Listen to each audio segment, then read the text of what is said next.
¿Sabíais que el desastre natural más grave que ha pasado en Europa históricamente ha sido un tsunami? Soy matemático, pero comenzaré con una máxima de geólogo y más concretamente de sismólogo, que afirma que allí donde alguna vez tuvo lugar un terremoto volverá a ocurrir. Y por tanto, que allí donde alguna vez tuvo lugar un tsunami volverá a tener lugar. El mayor desastre natural que ha afectado a Europa en tiempos históricos y al que hago referencia no es otro que el tsunami de Lisboa de 1755, del cual podremos ver próximamente aquí una simulación. En esta simulación podemos ver simplemente cómo se propaga la ola de ese tsunami y cuál es el tiempo de llegada a las costas. En concreto, podemos ver que el tiempo de llegada a las costas españolas de Huelva y de Cádiz para este tsunami es de aproximadamente 1 hora. No olvidemos este dato. Este tiempo de llegada de unos 60-70 minutos para este ejemplo que estamos aquí viendo. Se estima que en este desastre natural murieron entre 70 y 100.000 personas, la mayoría de ellas en Lisboa. Esta cifra solo ha sido superada por el tsunami de 2004 del Océano Índico, que con unas 250.000 víctimas es el tsunami más trágico de todos los tiempos. También podemos compararlo con otro megatsunami, el de Japón de 2011, que tuvo muchas menos víctimas, unas 18.000. Por tanto, podemos ver que este evento de 1755 fue un tsunami de dimensiones extremas. Pensemos además que tuvo lugar a mediados del siglo XVIII.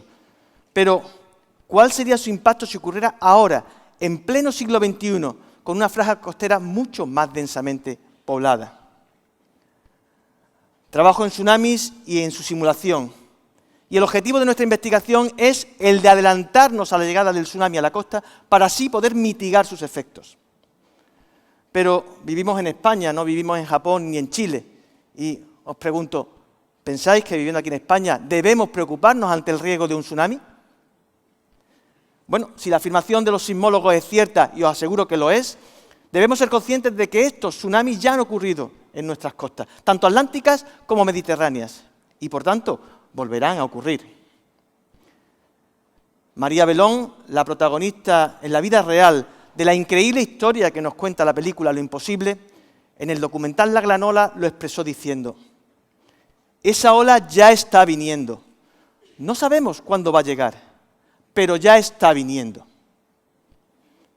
Pero además de este terremoto y tsunami de 1755, del que siempre se habla, ¿ha habido otros terremotos y otros tsunamis afectando a las costas españolas? ¿O este es el único? Bueno, pues precisamente estaba este verano con mi hijo Jorgito de 9 años viendo Twitter en mi móvil y se nos apareció una imagen en la que se mostraba pues la sismicidad en el Atlántico Norte, frente a las costas de Huelva y de Cádiz. Al ver esta imagen, bueno, aquella imagen llena de todos estos circulitos de distintos tamaños y colores, pues despertó la curiosidad de mi hijo que me preguntó: papá, ¿qué es eso? Y yo le dije: son los terremotos que han tenido lugar en el pasado. Mi hijo, con cara de sorpresa y preocupación, me dijo de inmediato: pero papá, son muchos, ¿verdad?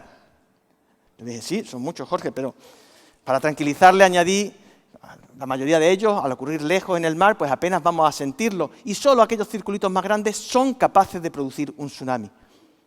Así que fui a mi ordenador y busqué esta otra imagen que representa los tsunamis que han impactado en las costas españolas desde el año 1500 hasta la actualidad. Y se la enseñé a mi hijo y dije: Jorgito, ¿ves cómo tsunamis ha habido muchos menos? A lo cual él asintió con cara de más tranquilidad. Más concretamente, en los últimos 300 años ha habido 12 tsunamis que han afectado a las costas españolas, lo cual significa, en promedio, un tsunami cada 25 años. Claro, y de todos ellos, un único megatsunami, afortunadamente un único megatsunami, imagináis cuál es, ¿no? El de 1755. Por tanto, llegado a este punto, espero que tengamos dos cosas claras. En primer lugar, que los tsunamis no son exclusivos de países o regiones lejanas, no solo ocurren en Japón y en Chile, también pueden ocurrir aquí, en nuestras costas. Y en segundo lugar, pues que los tsunamis son eventos raros, que ocurren con poca frecuencia. Por tanto, por una parte, no debemos alarmarnos ni debemos crear alarmas, pero por otra parte tenemos que estar preparados. Y tenemos que estar preparados ante lo imprevisible, porque los tsunamis llegan sin avisar, ya que no vamos a poder saber ni cuándo ni dónde se va a producir ese terremoto que va a generar el próximo tsunami. Pero nuestro objetivo es el de conocer el impacto de esa ola que se acerca a la costa antes de que ocurra, para así poder salvar vidas. Y queremos hacer esto utilizando herramientas matemáticas de simulación en ordenador, de manera análoga a como se hace en la predicción del tiempo. Pero, ¿cómo podemos hacer esto si hemos dicho que terremotos y tsunamis son impredecibles? Bueno, efectivamente, cuándo y dónde va a ocurrir el próximo terremoto o el próximo tsunami es algo impredecible. Pero hay una gran diferencia entre estos dos fenómenos naturales. Cuando un terremoto ocurre en tierra, su impacto en personas y edificios es inmediato. No hay tiempo para actuar y no podemos evacuar personas para minimizar el número de víctimas. Sin embargo, un tsunami, al generarse en el mar a una cierta distancia de la costa, pues transcurre un cierto tiempo entre generación e impacto. Son esos 60 minutos que veíamos en la simulación inicial. Ese es el tiempo que tenemos para determinar la peligrosidad de esa ola que se acerca a la costa y, en caso de ser necesario, evacuar a aquellas personas en riesgo. Es esta diferencia entre terremotos y tsunamis, este tiempo que hay entre generación e impacto, lo que hace posible que existan los sistemas de alerta temprana de tsunamis. Cuando se produce un terremoto submarino, este se detecta de manera casi inmediata por el sistema de alerta. Pero se necesitan algunos minutos, 4 o 5, para tener una determinación más precisa de su localización y de su magnitud. Con estos datos podemos generar un nivel de alerta, pensarlo como simples colores, verde, naranja o rojo, que representa el potencial impacto de ese tsunami. Sin embargo, este método de calcular el nivel de alerta simplemente en función de la localización, la distancia a la costa de ese terremoto y su magnitud, es muy simple, pero también muy impreciso. Para poder conocer de manera mucho más precisa cuál es el impacto de ese tsunami, lo ideal sería que, una vez que detectamos el terremoto, fuésemos capaces de reproducirlo, de recrearlo, pero claro, en muy poco tiempo, en muy pocos minutos, para ser capaces de adelantarnos a su llegada a la costa. Pero esto hasta hace unos años no era posible, y nosotros nos planteamos hacerlo, utilizando tarjetas gráficas para realizar los cálculos.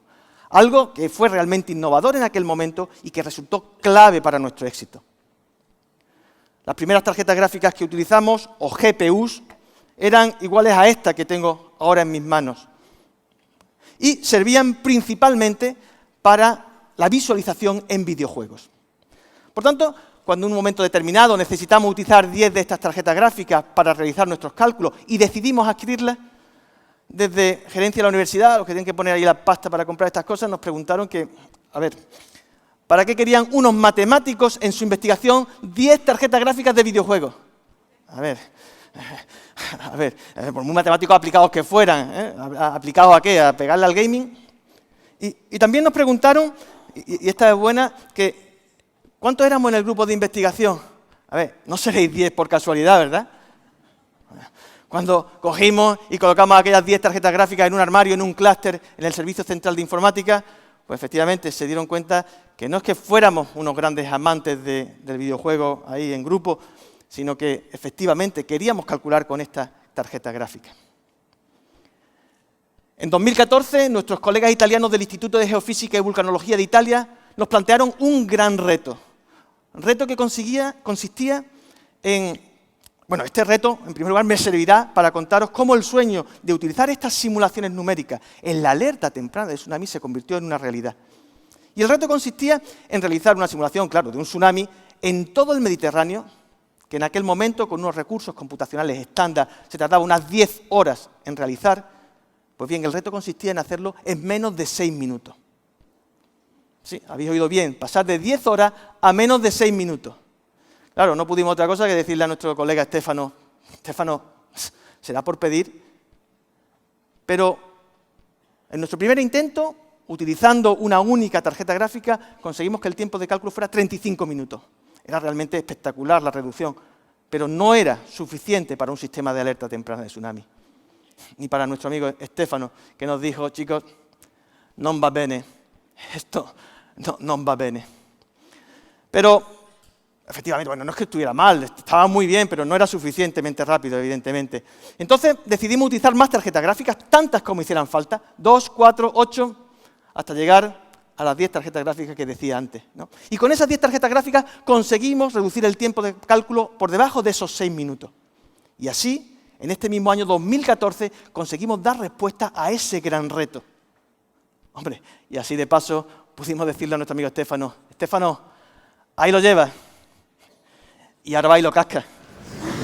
Claro, hombre, porque era para contarlo, ¿no? Era para contarlo. Pero este no es el final de la historia, ya que continuamos mejorando la eficiencia de nuestro código. Y ahora, con 12 tarjetas gráficas, conseguimos calcular el reto en 4 minutos, en lugar de 6. Por este trabajo recibimos un prestigioso galardón internacional, que salía por primera vez de Estados Unidos y era para venir aquí a España, a la Universidad de Málaga. Y os diré que este premio fue muy importante para nosotros, ya que nos permitió convencer a aquellos que pensaban, ¿tsunami? ¿Estos malagueños como no estudian la ola al Melillero? Bueno, eso sí, al menos se trata del tsunami más famoso de toda la Costa del Sol. Pero seguimos avanzando y con la llegada de nuevas tecnologías en las cada vez más avanzadas tarjetas gráficas, continuamos reduciendo los tiempos de cálculo. Y calculamos el reto de nuevo en 4 minutos, pero ahora utilizando solamente 2 tarjetas gráficas en lugar de 12. Y posteriormente, con una única tarjeta gráfica, pasamos a 4 minutos 44 segundos. Pero si esto era con una única tarjeta, ¿qué pasaba si utilizábamos 4? Pues que el tiempo era de 1 minuto 37 segundos. Y con 32, de 38 segundos. Y con nuevas mejoras en el código, esos 38 segundos se convirtieron en 23. Y comenzamos a calcular en los grandes centros de supercomputación de España y de Europa. Nuestro modesto clúster se nos había quedado pequeño. Y de calcular en aquellas 12 GPU ya obsoletas, pasamos a calcular en más de 1000 tarjetas gráficas de última generación en el BSC en Barcelona. Y en 3200 GPUs de manera simultánea en el Cineca, Centro de Supercomputación de Italia, para realizar decenas de miles de simulaciones, no una como aquí en el reto, decenas de miles de simulaciones en cuestión de minutos.